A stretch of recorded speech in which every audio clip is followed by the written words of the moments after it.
many feel we're nothing more than the thoughts and feelings that are prompted in our brain by what's happening outside in our world. But if you are mindful of those thoughts and feelings, and you choose to live a better life, remember, you create your own world. So if you choose to live in a better world, a utopian world, then you will be there. It's all your choice.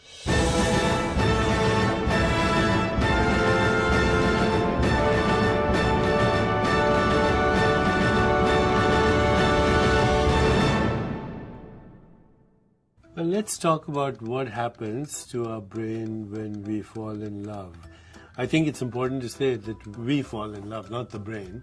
The brain carries out the physical expression of that love, and from my understanding, I know that when you are feeling that feeling of love, you make oxytocin, which is supposed to be a bonding hormone, the love hormone. You make dopamine, which is an antidepressant, serotonin, which increases self-esteem, and then opiates, which give you that high feeling, the intoxication, if you will, yes, of love. So the intoxication of love has its own chemistry. What I've also found out recently is that all these chemicals are immunomodulators. They modulate the activity of the immune system because there are receptors to these. So the brain in love? Well, I think we know that there are many neurochemical changes, very intense ones, when one is falling in love, especially if they're young and infatuated.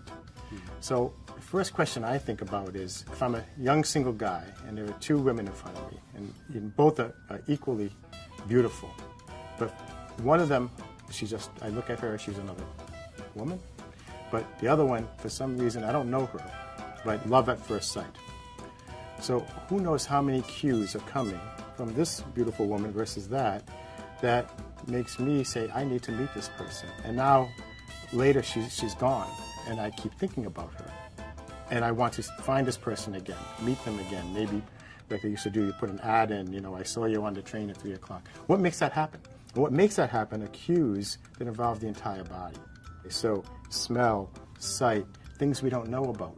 The brain allows you to react to the fact that you are somehow falling in love. But it's your entire existence. It's all of your sensory systems, things that are happening that cannot be readily explained, that allow you to fall in love with one person versus another. Some would say it's just pheromones, what you can smell subtly but don't know you're smelling. But it's probably more than that.